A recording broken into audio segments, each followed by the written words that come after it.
Hi everyone, welcome back to Mr. Miller's Kitchen and welcome back to Cooking with Mr. Miller. I want to start by saying thank you and well done to everybody that took part in the last Cooking with Mr. Miller. I loved seeing all of your efforts uploaded to Class Dojo. It was really good to see. Today we're going to be making Mr. Miller's frighteningly fancy fruit scones. But before we do, I want you to preheat your oven to 180 degrees C, which is about gas mark 4, and wipe your sides, wash your hands and get ready to cook. For this week's lesson, you will need 225 grams of self-raising flour, a teaspoon of baking powder, a pinch of salt, 55 grams of butter, 25 grams of caster sugar, 150 ml of milk, 50 grams of sultanas, and some jam or clotted cream as an optional extra. So first, we're going to measure 220 grams of self-raising flour into a big mixing bowl.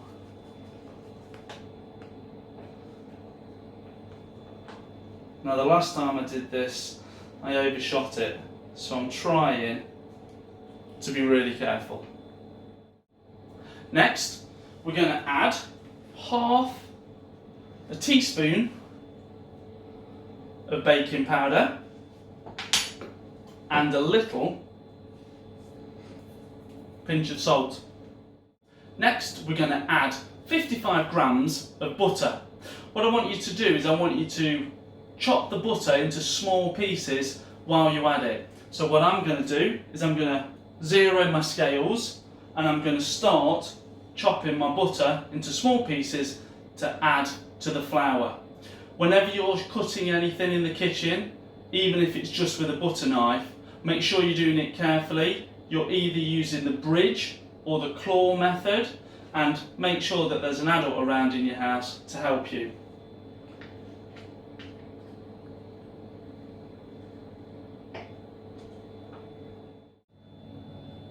After you've added the butter, you can use your hands, as long as they're clean, to mix the flour and the butter until you've got a fine breadcrumb. It's great to get your hands in there, have a go at mixing it all up, try and keep as much of it in the bowl as you can. This could take a while, so we'll check back in a minute and see how we're getting on.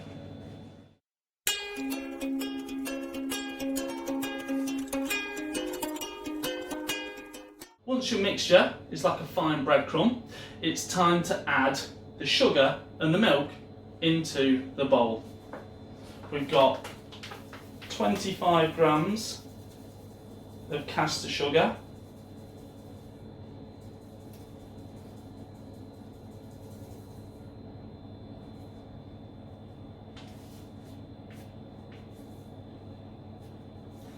that's about right. And I'm now going to change, I'm going to zero my scales, and I'm going to change the unit to mil, because we need 150 ml of milk.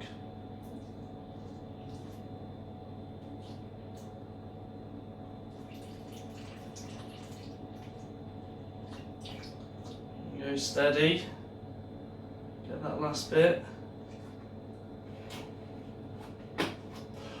Once you've put your sugar and your milk in, it's time to mix it all together with a wooden spoon.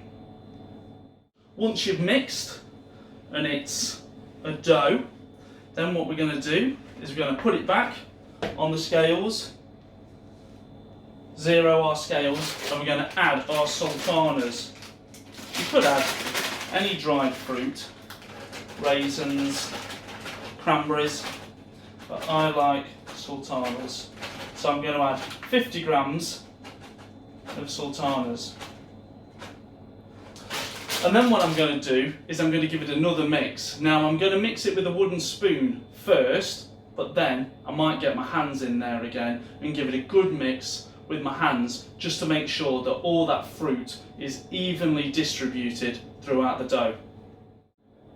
If your mixture becomes a little bit too sticky, then what you can do is you can add a little bit more flour to it, keep on mixing, keep on kneading it until it turns into a dough. Once you've got your dough, what you need to do is you need to squish it down until it's about 2 centimetres thick. Now, you could use a rolling pin. I'm going to try and do it with my hands. So I'm going to pop a little bit of flour on my hands so it doesn't get too sticky, and I'm going to try and flatten the dough until it's around 2 centimetres thick. Once your dough is ready and it's about 2 centimetres thick, it's time to cut them out. I'm using a 7 centimetre scone cutter. You can do them a little bit bigger or a little bit smaller depending on what you want to do or what you've got in your house. I'm excited to see how many scones this is going to make.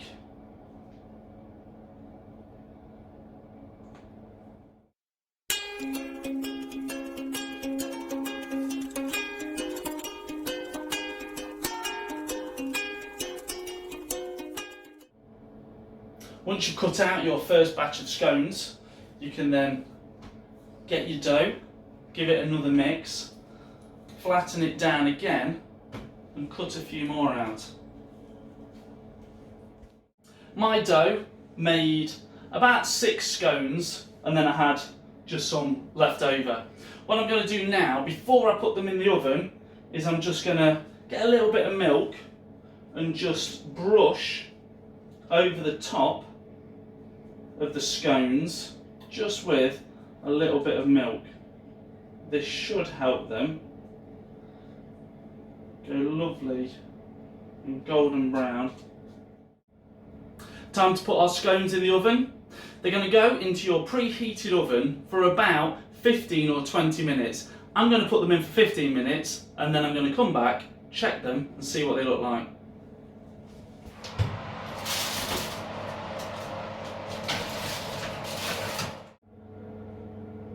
Okay, so our scones have been in the oven for around 20 minutes and I'm really excited to have a look what they look like.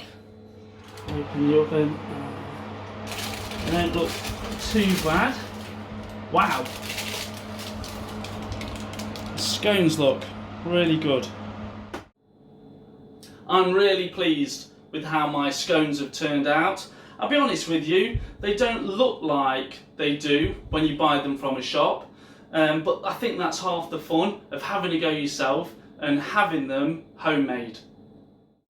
Don't forget, if you want an extra challenge, you can go onto Dojo where the recipe and all of the ingredients are for all of my cooking lessons this week. So that's the Well Posh sandwiches, the Buckingham Palace butterfly cakes, and of course our scones. If you make all 3, you can make a whole afternoon tea for your whole family. So thanks for joining me today on Cooking with Mr. Miller. I hope you've had fun, and like I say, I can't wait to see all of your pictures uploaded to Dojo of you cooking today. Don't leave the kitchen in a mess. Don't leave the adult in your house to do it all alone. Make sure that you help. And I can't wait to see you next time for some more cooking.